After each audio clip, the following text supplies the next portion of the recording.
अस्सलाम वालेकुम। अंबर कॉर्ड्स पे आप सबको खुश आमदीद। मर्द की खूबी ये है कि वो मामूली सी तवाइफ की आगोश में भी सुकून ढूंढ लेता है, जबकि औरत बादशाह के पहलू में भी गैर मुतमईन रहती है। मर्द उस औरत का कभी नहीं हो सकता जिससे वो छुप छुप कर मुलाकातें कर चुका हो। अगर जिस्मों से खेलना मोहब्बत होती तो तवाइफ दुनिया की सबसे खुशकिस्मत औरत होती।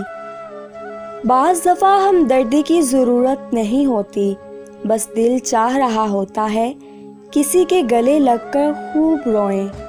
मोहब्बत जितनी भी पाक क्यों ना हो, जब महबूब नंगा सामने आता है तो मोहब्बत वही इख्तिताम पजीर हो जाती है। मोहब्बत तो नाम है पर्दे का, मोहब्बत नाम है छुपी हुई और ढकी हुई का, मोहब्बत तो नाम है जज्बों की इमानत का, जज्बों की अमानत का, मोहब्बत तो नाम है एहसास का। ख्वाब अगर टूट भी जाएं तो हंसते रहना, ताकि आइंदा मोहब्बत करने वाले बदगुमान ना हों।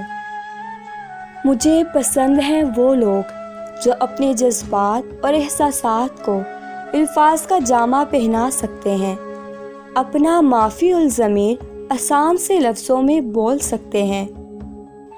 वो जो किसी की खुशी या गम में इतने अच्छे पुरअसर जुमले ढूंढ लाते हैं कि अगले की या खुशी डबल हो जाए या फिर गम आधा रह जाता है। ये एहसास भी खूबसूरत होता है कि कोई मर्द तुम्हारी ज़हनी हालत को समझता है।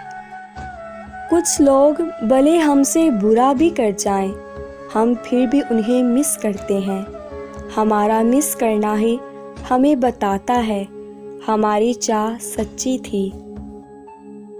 सियाने कहते हैं कि औरत की एक चीज़ ढीली हो जाए तो मर्द की मोहब्बत ख़त्म हो जाती है, और वो है औरत की खाल। जब खाल ढीली होती है मतलब कि बुढ़ापा आता है, मर्द मोहब्बत नहीं इश्क करने लग जाता है। मैं कदर करने वालों पर जान तक निछावर करने वाली और बेकदरी करने वालों पर फातिहा पढ़ देने वाली इंसान।